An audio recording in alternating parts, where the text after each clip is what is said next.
Hello, my name is Phil Plotch, and I'm the principal researcher at the Eno Center for Transportation. We're an independent, nonpartisan, and nonprofit think tank that shapes public debate on multimodal transportation issues. At our webinar today, we'll be talking about recent changes in federal transportation policy and the ongoing debate over reauthorizing the 5-year surface transportation law, which expires next September. Eno is committed to sharing diverse opinions about both of these topics in our publications and webinars. Today, we're very lucky to have 3 very smart, strategic, and passionate transportation advocates who are going to share their insights. Beth Osborne, she's from the Transportation for America. Ward McCarriger from APTA, that's the American Public Transportation Association. And Mike McGinn from America Walks. They're each going to talk for about 5 minutes, and then we'll take questions from all of you. Whenever you want, you can enter questions into the Q&A box, and we'll get to as many of those as possible. We hope you enjoy our webinar, and we also hope you can help support Eno by donating or becoming a member. You could just check out the link in the chat box. And with that, here's Beth. Hi, everybody. I'm Beth Osborne. Up until recently, I was Director of Transportation for America, and I am representing them today. But I have recently moved up to run the parent organization, Smart Growth America, which focuses on the role that all the built environment plays in creating communities that are hopefully healthy, prosperous, and resilient. Jumping to the next slide, Transportation for America is focused on creating a transportation system that connects people to jobs and essential services, no matter how they travel, no matter how much money they make, and no matter their physical abilities. We have 3 major priorities for the transportation system: designing roadways for safety over speed, fixing what we have before building things we can't afford to fix, and investing in the rest of the system that's been ignored for the last, nearing 80 years at this point. We spent, 80 years building out a robust highway system, leaving behind every other manner of travel. And we think it's time to do the same thing for everybody else moving around out there. Going on to the next slide, what underlies what we're doing is the fact that we are doing very, very poorly. This is something that I like to refer to. It's an international transportation organization that works with 60 countries across the planet, and you will see that the United States does not have safe roadways compared not just to nations we see as our peers, but nations that are often labeled as developing. And in fact, if you look at the list of nations and their fatality rate per 100,000 inhabitants, we are behind Mexico, ranking up there with Kazakhstan, countries in the steppes, things like that. A place that a nation as wealthy as ours and as technologically sophisticated as ours has no right to be in. We are also failing, if you jump on the next slide, in terms, oh, well, then I should have remembered I had this in there. We do a report called Dangerous by Design that looks at the results in terms of fatalities of people who are walking. And that has gone inexorably in the wrong way year over year for well more than a decade, while the rest of our peer nations are making progress and getting better. Moving on to the next slide.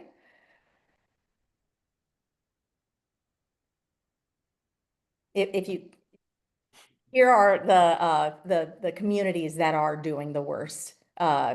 These are the top 20 cities in terms of fatality rates, not a top 20 you want to be in, and states. And you can see that it's basically the places that built up over the last, pretty much since World War II, and therefore built with the car only in mind. Next slide. We also are failing in terms of repair. If you look at the engineer's report card, we had the same report card if you look back to around 2000. So we put record amounts of money into addressing our crumbling roads and bridges, and we've made no improvement. And the reason is we're really busy building new things we can't afford to maintain rather than maintaining what we have. On to the next slide. We're also failing on congestion. One of the reasons we don't focus on safety or repair is because we're trying to build our way out of congestion. And what we have done as a country is poured money into more highway lane miles, and all we've done is created more congestion. This is true in areas that are growing in population, where we're building as much as the population is growing, where we're not keeping up with population growth, and in places where the population is shrinking. So the United States of America has found a way to build more capacity for fewer people and move them slower. On to the next slide. So this is our focus. We want accountability in this program.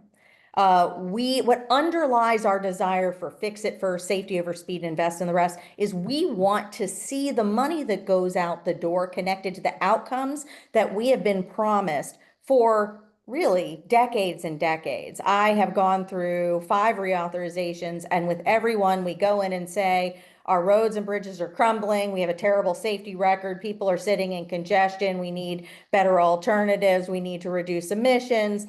And the only way to do that is with more money. And then they get more money. And then 5 years later, we come back and say, our roads and bridges are crumbling. The safety record's terrible. We need to invest in alternatives. Congestion is terrible. I can only do that Groundhog's Day so many times before I stop working with the process. And we have a long list of proposals that would connect the outcomes promised to the taxpayer and the American people with the spending. And if we can't do that, our organization is opposed to this program going forward at all. Right now, it is doing substantial damage, and we aren't excited to be a part of that. We want massive changes or a rollback of the program. So with that provocative statement, I will turn it over to Ward. Oh, and I did just put some resources in there for those that are trying to understand this process and that repeated cycle. We've got some fun ones for you there. Great. Well, thank you, Beth, and good afternoon, everyone. I'm Ward McCarriger. I am the Vice President of Government Affairs and Advocacy for APTA. Next slide, please. We include more than 1,700 member organizations, and we represent all sectors of the public transit and passenger rail industries. And we're a true public-private partnership in that we represent public transit agencies, DOTs, and authorities such as railroads, and all the businesses associated with the industry, so the manufacturers, suppliers, engineers, and construction firms. Our strategic objective, our top strategic objective, is advocacy for public transit and passenger rail. And so in our advocacy, we're focused intently on federal public transit and passenger rail investment levels. And I think differing from Beth, we strongly support the current federal program in at least in the transit space and passenger rail, because the federal government is a critical partner. To the smallest agency in rural Montana, to the Gateway Authority constructing the Hudson Tunnel, the federal partner is critical to those efforts. And our surface transportation authorization recommendations reflect this. So what we're proposing is to, in essence, build upon the current funding levels as they appear in the Infrastructure Investment and Jobs Act, including the guaranteed funding, restore the purchasing power that's been lost to inflation over the past 5 years, and grow the program. Next slide. So what does that look like? What are the outcomes? So in essence, the transit program would grow from $22 billion in hopefully in this fiscal year to $29 billion in 2031. It would go from over 5 years, $108 billion program to $138 billion. And that $30 billion difference represents a 27% increase over the IIJA. Next slide. And we propose really that same framework for passenger and freight rail. So the program would grow from $21 billion to $27 billion and grow $28 billion over the 5 years, again, kind of reflecting that more than 25% increase in overall funding. Next slide.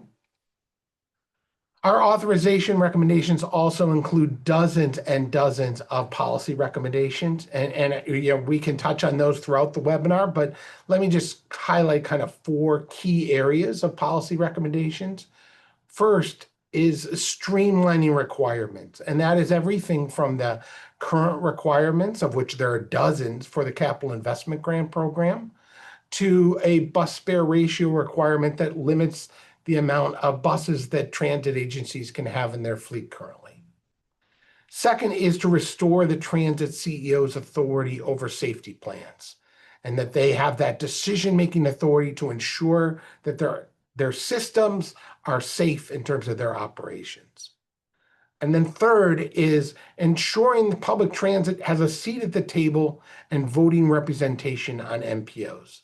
Although there are some current law provisions, we really would like to see this strengthened. And then lastly is accelerating project delivery and instituting permitting reform. So we've approved these recommendations, both the funding and the policy, through our legislative committee at APTA after a year's worth of work. And we will bring those to our board of directors later this fall for final consideration. Next slide. So when we talk about the IIJA and what that funding difference has meant to us in terms of those investments or these proposals to increase those investments, we are very focused on the economic impact of the investment and associated policies. Now, public transit is currently a $93 billion industry. It employs more than 430,000 people directly and creates and sustains millions of private sector jobs. And our economic analysis finds that for every dollar invested in public transportation, it generates $5 in long-term economic return. And with Buy America laws, we ensure that all those funds are used to create American jobs. Next slide. So in our advocacy, we're really focused on several key messages. First, that public transit is built in America. Second, that for every dollar invested, you generate $5 in economic return. Third, that 77% of federal transit funding flows to the private sector. And that there are more than 2,000 US companies in every state that supply the vehicles, equipment, and technologies to move forward with these programs. So if we invest in transit and rail, we will drive economic growth, create opportunities, and foster innovation. And with that, let me turn to Mike.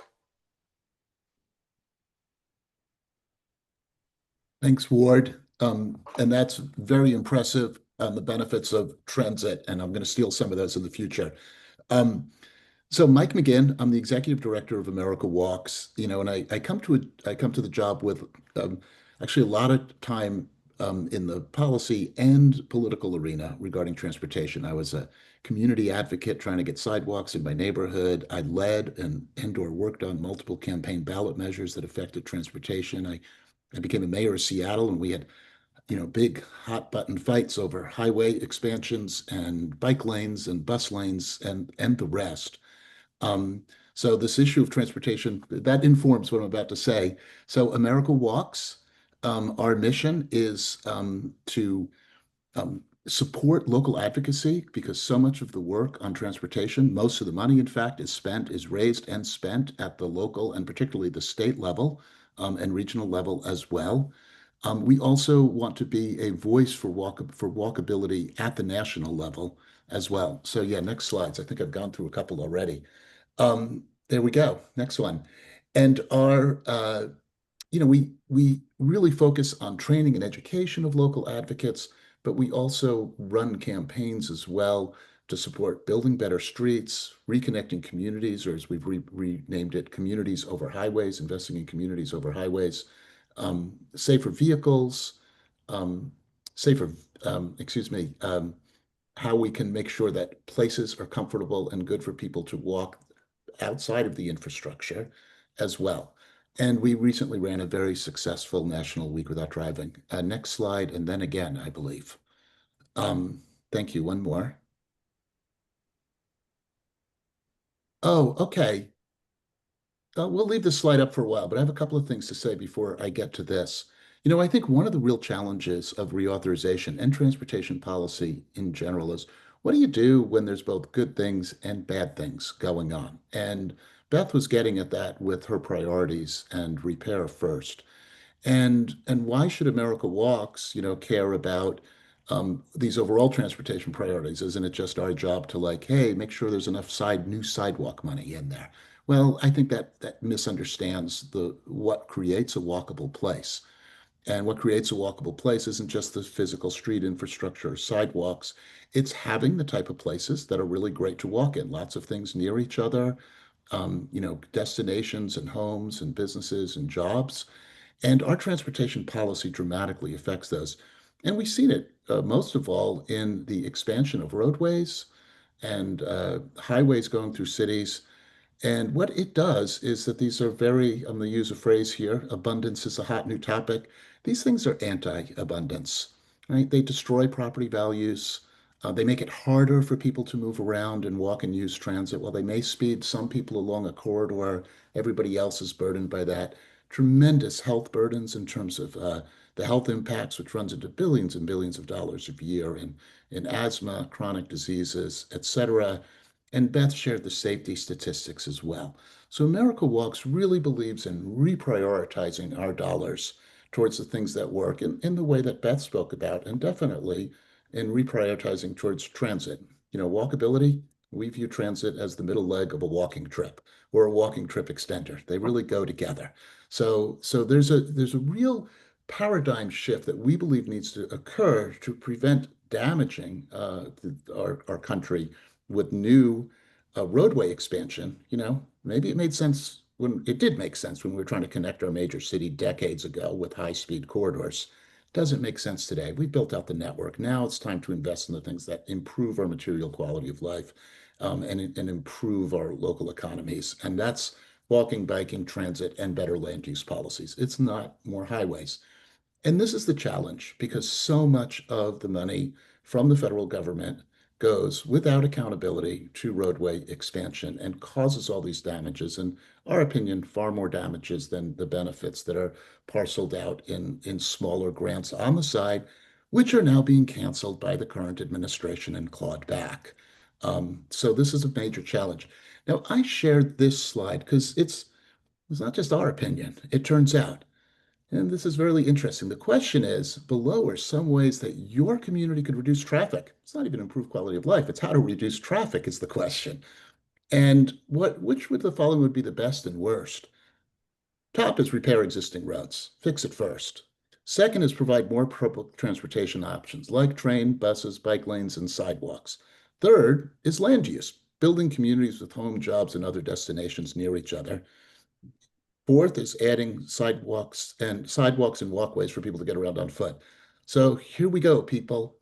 Like this is the mission of America Walks, and you can do the math. I think we're already up over 60% support.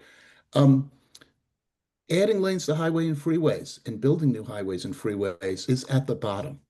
We often hear in politics that there are 80-20 issues. This is close to an 80-20 issue with the public. So what's going on here? Why do we have a policy that's so at odds with public opinion? Next slide, please. Well, one of the things we talk about, and I'll just take one more minute on the politics because I think it points the way out, that we actually have a lot of work to do to change the paradigm. Somebody told me when I was mayor, you need 2 out of 3 between the public, elected officials, and agency officials to get anything done in government. None of these are monolithic. Public officials are on both sides. You can have the public on either side, but we just saw where the public is, like the majority are there. And you also need agency officials as well. And I knew as a mayor, I thought I had a lot of power, but when the agency said no and the public wasn't for it, that was too big a political lift for me even to do with the power of a mayor, for the most part. So I appreciate where DOTs are going. I think there's a new younger generation of traffic engineers and administrators, and some of them are older like me who understand what it should be. But there's a lot of thinking that hasn't changed for a very long time on what transportation policy should be. And we've heard about the public. So what's going on with the elected officials? And here's where I think that the politics of highway expansion trump public opinion. And the politics are that there's a lot of people who benefit from billions of dollars going into highway expansion every year. There's specifically the people that build the roads, and those are both over on the corporate side and on the worker side. Now, we have great arguments that building transit, walking, and biking will generate more jobs both in the construction and in the community than highways. But it's really hard to tell workers, and I, by the way, I've stood in front of a crowd of workers who were mad at me for opposing a highway expansion project. Really hard to tell them that something that appears to be close to being signed into law and funded is not necessary if your job depends on doing that. And both of those entities, construction unions and the business side, they've spent a lot of time. They put a lot of effort into electing people to office, and they have the ear of elected officials. And we find ourselves, even with all the public opinion on our side, not doing so great. So there you go, thumbnail sketch of how transportation politics works from somebody who's won a few and lost a few in this world and has a pretty deep understanding of the politics of it. So the way out really is we have to start linking, and we really have to get elected officials themselves and agency officials themselves to really start demonstrating, are these investments and listening to and reacting to, are these estimates delivering positive results to the public as a whole? Are we listening to the public as a whole on what our transportation policies should be? Or are we going to continue down the failed paths that has led to more deaths, more chronic disease, more climate, more global warming, and real challenges to the economic viability of places that have highways destroying the economic base around those highways. So with that, I'll close. Thank you. Thank you. We're going to turn the slides off and we'll start asking some questions. So I just want to say thanks for enlightening us about the problems, about the policy implications, and about the politics behind all of this. So the first question for anybody watching this live knows that today's the 10th day of the federal government shutdown. And I just want to ask what you think are the short-term impacts of this, and if you think there's any long-term impacts of this. So I want to start with Ward, because Ward represents so many transit agencies. Sure. So I'd say a couple things. Well, first, it's regrettable that I think we're here again in terms of Congress not being able to work together with the White House to reach a compromise where the government's open. In terms of the short and long-term impacts, they're a little different than they've been in the past. So for transit in particular, FTA is open. One of the big changes in the IIJA, which APTA strongly supported, was changing the funding source to the Highway Trust Fund for the FTA employees so that they would not be furloughed. The importance of that is really because it allows them to continue to do reimbursements for ongoing projects, which for small transit agencies is critically important. So there are limited impacts for FTA. They're very unlikely to be able to proceed with new projects. For FRA, the other mode that we follow most closely, there are some significant impacts. About more than 25%, more than 300 people have been furloughed. So that is a concern. I don't think we have a good sense right now how it's impacting the project process.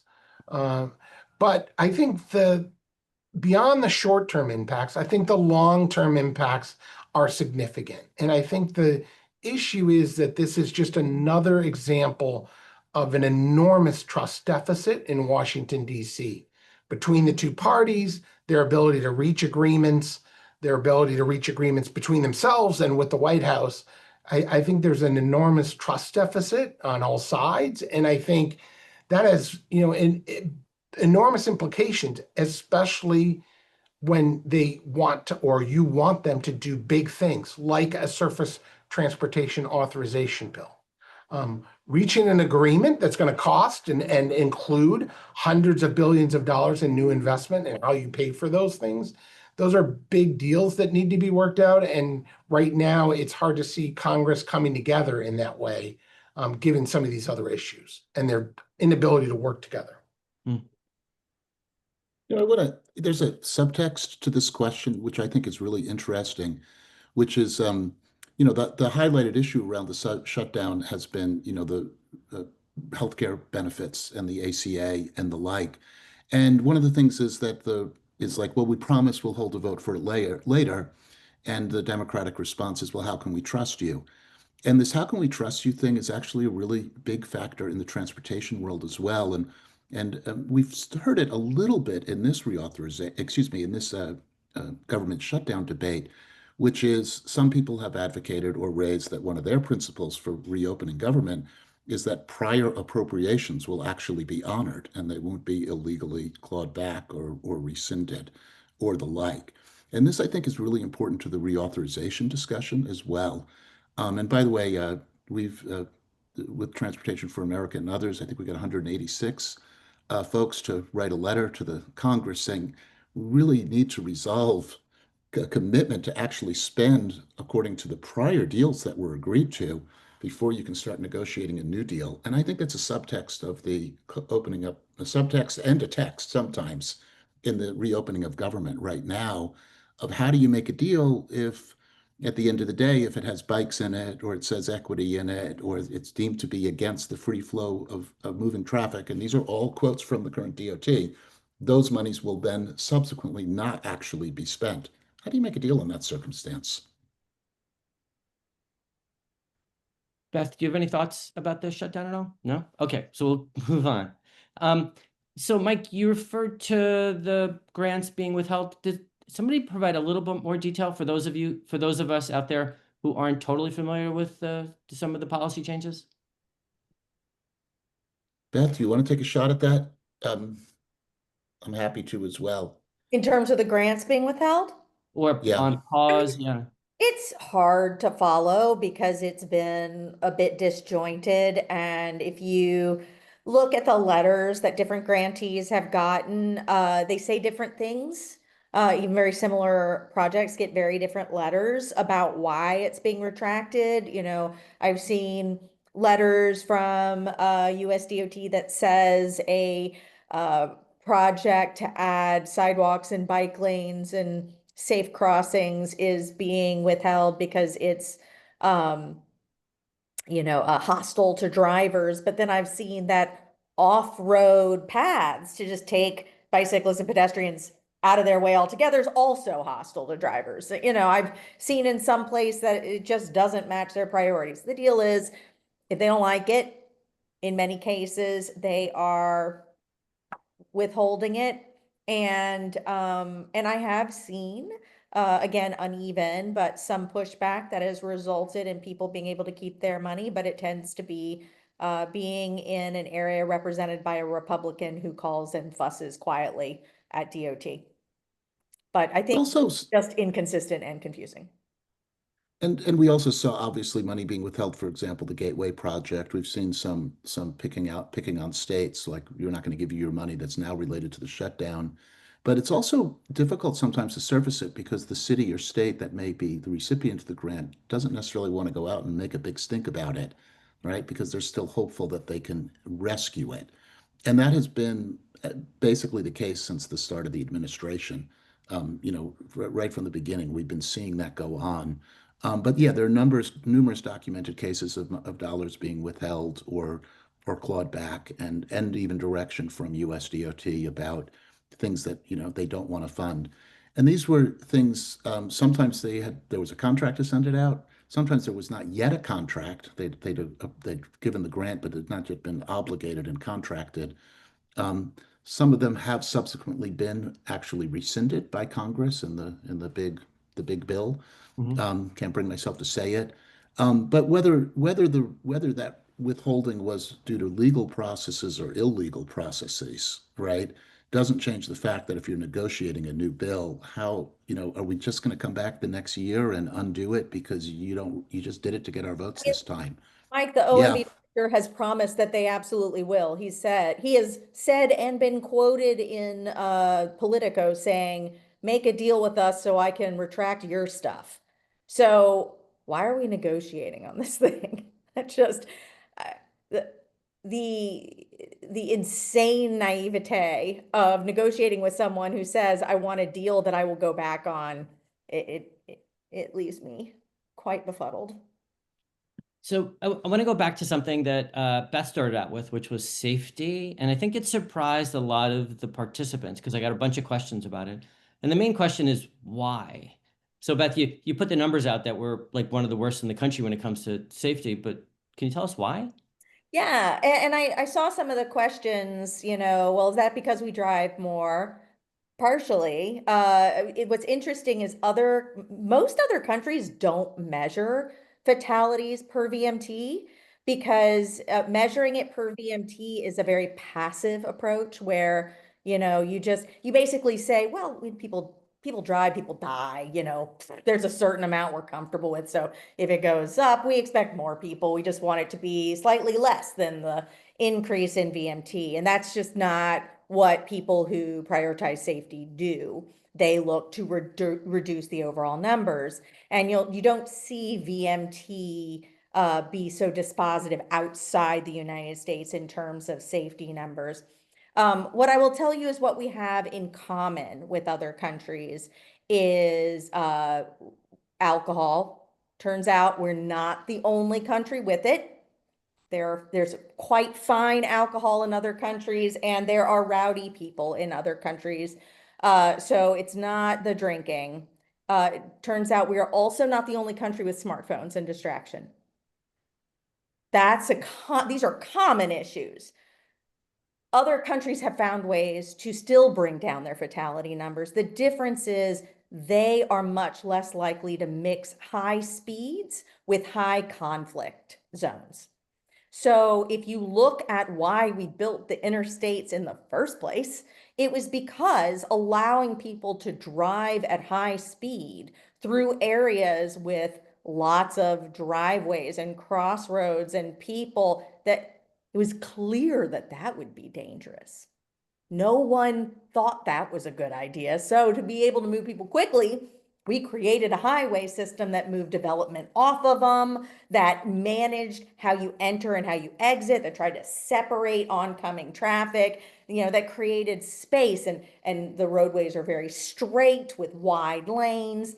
And in town, it was supposed to be slower because the idea was you can't go fast and catch every potential conflict in time to stop and be safe. Mhm. We just completely forgot that that was one of the biggest reasons behind the interstates and started applying an interstate highway like design on every road in a one size fits all thoughtless way.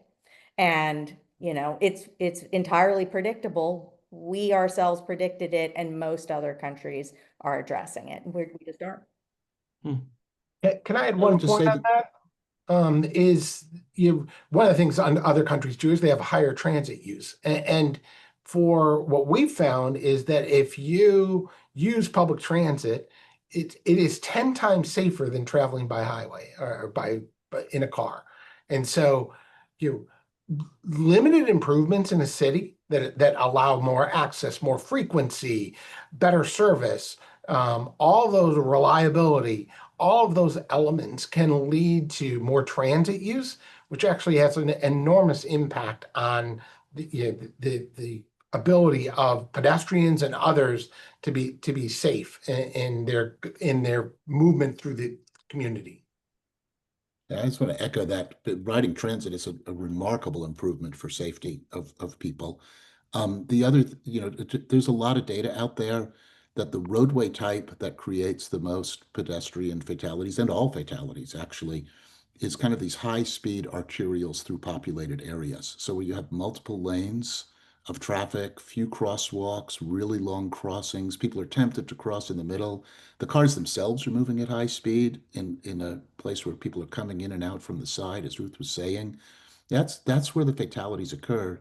And really dangerous mix to that is now the additional size and weight of vehicles, which reduce visibility from the driver's seat and really increase the likelihood of a serious injury or fatality from a collision. It's just physics, which is a really grim thing to say, but those are real issues. So if you can slow the cars down And if you can put them on streets where they're moving at speeds where they can react and stop without a lot of weaving and turning motions, on local streets, you really can bring down the accidents. And that's a policy choice. That's not just telling everybody to be safer. We've made a policy choice to bring that highway engineering standards. We try to bring them into these urban arterials, and it's neither a nice, quiet local street or local neighborhood business street, nor is it the freeway, which has all sorts of protections, right? In fact, pedestrians aren't even allowed there, You right? also see it Yeah, with the lawyers. If you work with state and local highway agencies, the lawyers will say things like I've seen separated bike lanes go in with bollards, and the lawyers are worried that they might get sued because a driver bangs into one of them and it takes off their rear view mirror. They are not concerned about being sued because a person is dead. That tells you all you need to know about our framework on safety in this country. So does that we mean measure. does that mean it's not just the transportation laws that you're looking at? You're also looking at all sorts of other kinds of laws that could be changed to improve safety? A lot of it is in the guidelines, so which are interpreted as really having the force of law by many local traffic engineers. So, it was under the prior administration something called the Manual of Uniform Traffic Control Devices, Mm-hmm. which is a mouthful and sounds like some obscure document. But it was really important. For like one thing it did was to set the speed limit at the 85th, the old one said set the speed limit at the 85th percentile of the speed that cars were already moving. So if you Mm. designed a road with a high speed capacity, then you should set the speed limit for that. And people felt like they had to do that for safety, like that not following the MUTCD would lead to them being exposed to lawsuits. It's also culture.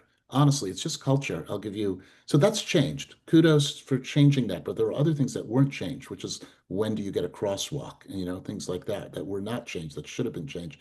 I'll give you a small example. Everybody knows what's called a slip lane. You're coming up to the curve, and instead of having to go up to the light and take a hard right turn, you get to kind of swoop through to the next road. Those are really dangerous, man. There's a pedestrian there, and that car is being asked to maintain a 30 or 35-mile-an-hour speed through the curve.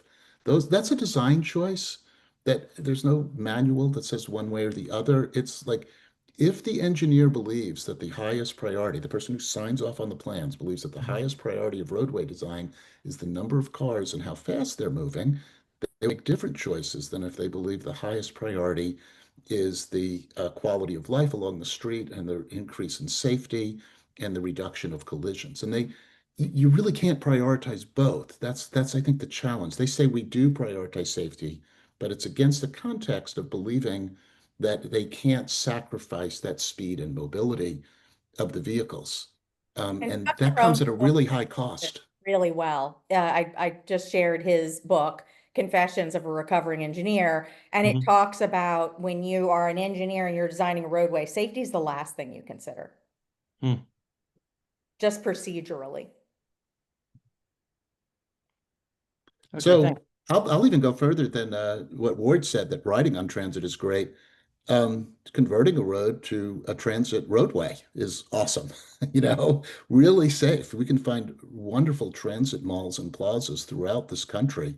And they're usually, they can be, if you have the right mix of housing and businesses nearby and jobs, really bustling, high quality of life places when you're not dealing with the risk of one false step leading to, a death or fatality. So if you wrote down your answers to these questions, I don't know if I could tell who was answering them because you're building upon each other, right? Smart growth, public transportation, walking, you're all like singing from the same song hymnal here, right? Do you work together? Do you bring other partners in together? Because each organization by itself, I don't know if it has the influence and the power to make that many changes. Could you tell us a little bit about that? I- I'll jump in. We work together with these groups. We work with all kinds of different coalitions. I think there are a whole series of different, depending on the specific issue area. Um, we work, if we're working, say, on some of these issues we were just discussing, smart growth, safety of roadways, other things, these would be two of our clear partners. If we're working on permitting reform, it might be working with state DOTs, AASHTO, the highway construction community, and others. So, we work with the rural transit agencies and some of their, CTAA is one of their top providers, local governments, the U.S. Conference of Mayors, the, labor, chamber of commerce, and other business entities. So I really think it depends on the particular issue area for us, for APTA. We're a very big tent as APTA, and with all kinds of different interests, we're in a whole variety of different coalitions trying to achieve specific legislative objectives. I guess that explains why. I guess that explains why there was so many people with suits and ties walking around Washington, D.C. all the time, right? At the same answer from us, right? We work with the biking and the transit advocates. We really like to work with local advocates and try to bring their voice to the table, as I said at the beginning, and our Week Without Driving brings in all of those types of advocates. But just yesterday I was at a table with people who are really focused on what are vehicle design standards and how do we improve vehicle design standards. And that's just depending on the issue, the table changes a little bit. So there's a lot of overlapping tables on this work, and we all work, and we find ourselves sometimes at the same table, and sometimes we're off on our priorities without Beth or Ward with us there. Yeah, Beth, were you going to say something? No. So there was a couple of questions about whether or not it makes sense for the federal government to prescribe specific uses for funds, or to be more flexible and just give it to the states and let them prioritize. So if some states think pedestrian projects are more important than highway projects, they could do that. But if other states want to do the opposite, they could do the opposite. Do you guys have thoughts about that flexibility? I do have thoughts about that. And I'm less concerned about flexibility than I am concerned about accountability. There are ways to provide flexibility if you hold the line on accountability. The US government owes to the taxpayer whose money and or debt they take to invest in things. And if their plan is to give it away to others, they're still responsible for the outcomes of those investments. And I think if we went to the American people and said, I want you to fork over your money for me to evenly and fairly distribute through a political formula to a bunch of transportation agencies money for them to spend how they think makes sense, the American people would tell them to take a long walk off a short pier. But what we've been told is we're going to get safer roads. Wrong, lied. We were going to get better roads and bridges. They were going to be brought in a state of repair. Lie. We were going to get less congestion. Lie. So at some point, we need a process that gives the people what they were promised or cuts off the funds. And we can do that by telling the state, you go figure out how. But if you don't produce the results, then you lose discretion, money, something. There needs to be accountability. This is what we do in other areas. In education, we're making underfunded teachers bear responsibility for every problem that every student brings into the classroom. But well-funded, massive DOTs aren't expected to have any responsibility for how safe it is to cross the street for that kid on the way to school. I think that is insane. And if you look at polling that we've been doing around transportation, people are losing trust. They've been promised the same thing for decades. They are not getting it. And there's this constant praise by Congress. Aren't we great? We just handed out money to people. I don't think that that's what the American people get excited about now, that you're just giving money away willy-nilly without any expectation of results. Yeah, in my experience, when I've seen things go to the ballot, for example, and by the way, very, very few highway projects go to the ballot now. I really would love somebody in our audience to check me on this because my evidence is just anecdotal. If you're a state legislator and you want to raise gas taxes, it's better if the voters say yes than you do, right? And I think back in the day, you used to see those gas tax packages go to state voters, right? You don't really see that anymore because I think they know they're going to lose because you have tax sensitive conservatives and you have progressives who really don't want to invest in new highways. So there's no formula to get to 50% of the vote anymore, but they can push it through the legislature. And that's a challenge. And the thing is, even when they push it through the legislature, they tell you this is about repairing decaying bridges. This is about fixing the roadways. This is about increasing safety. They'll even tell you it's about reducing pollution because there'll be less idling at the intersections or less idling on the freeways for reduced congestion. All of these things are now just proven to be false. That just none of these things are actually true. The congestion remains, the number of deaths go up, and the pollution increases. So the advocates for roadway expansion and new highways know what the public wants, and they tell them they're going to deliver it, but they don't. So yeah, got to echo what Beth is saying about this. Meanwhile, you see public transit votes go to the public a lot and pass. Most of them pass. And even in Denver, we saw a ballot measure for Denver to pay for sidewalks, create a new utility that everybody contributes to finish out their sidewalk network, passed overwhelmingly in Denver. Because previously it was the responsibility of the property owner to build their own sidewalk in front of their house, and that was very hard to enforce. So they go to the public for those votes, and then they push the other things through with promises that aren't so.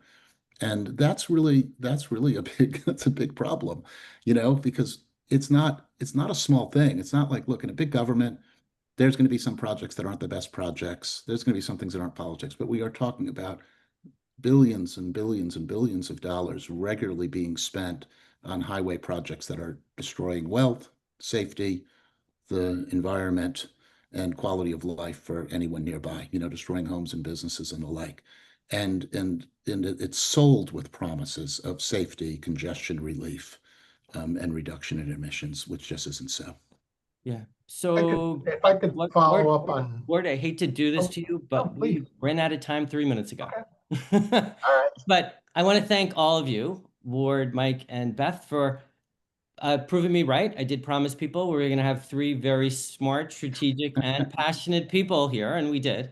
I really enjoyed it. I wish we had a couple more hours to talk about this. A bunch of you asked if we're going to have the recording. We will. It'll be available on our website, enotrans.org. And we'll also have the slides. I assume Ward, Mike, and Beth, you're okay with us sharing the slides on our website. Okay, great. You should make sure to sign up for our mailing list so you can gain access to Eno Transportation Weekly, which comes out every Friday, webinar announcements, releases of our reports, and you can get more information when you sign up. And a reminder, check out the link in the chat box about donating or becoming a member. Thanks again, everybody, and have a great long weekend. Bye. Thank you. Thank you. Thank you.